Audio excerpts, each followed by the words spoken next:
చాలా చారిత్రాత్మకమైన రోజు ఇది.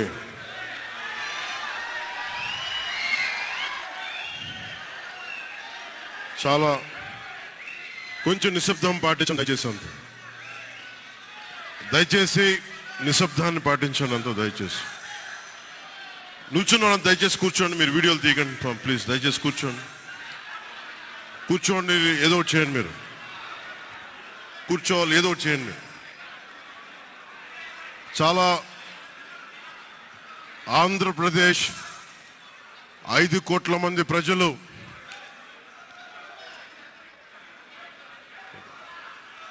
మీరు కూడా కూర్చోండి. చాలా చారిత్రాత్మకమైన తీర్పిచ్చిన రోజు ఇది. ఏ మాటకైతే మనం కట్టుబడి ఉన్నామో ఆంధ్రప్రదేశ్ ప్రజలకి జవాబుదారీతనంతో ప్రభుత్వం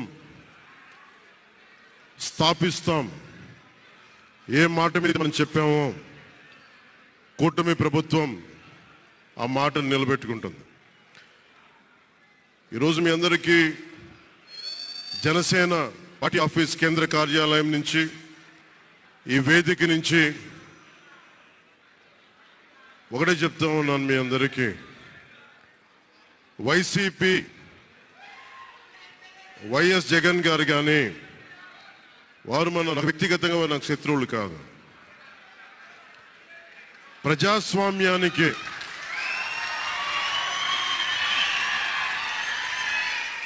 ఇది ఓడిపోయారు కదా అని చెప్పి జనసేన నాయకులుగా గుర్తుపెట్టుకోవాల్సింది. ఇది కక్ష సాధింపు సమయాలు కాదు. 5 కోట్ల మంది ప్రజల కోసం పనిచేసే సమయం ఇది.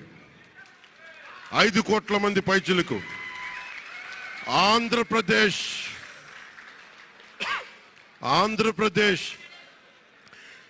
విభజన జరిగినప్పటి నుంచి ఈ రోజు దాకా మనం నలుగుతూనే ఉన్నాం.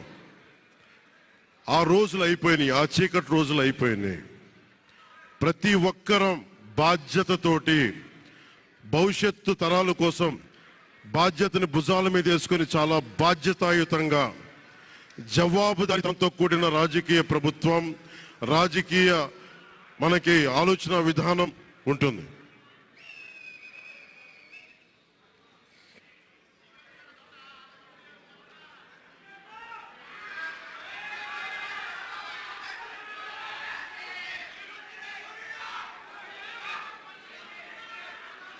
నేను ఆలోచిస్తా ఉన్నాను ఒక క్షణం, ఏం మాట్లాడాలి ఈ రోజు అని.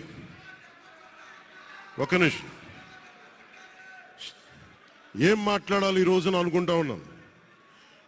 నా జీవితంలో ఎప్పటిదాకా విజయం తెలియదు నాకు. ఎప్పుడు నా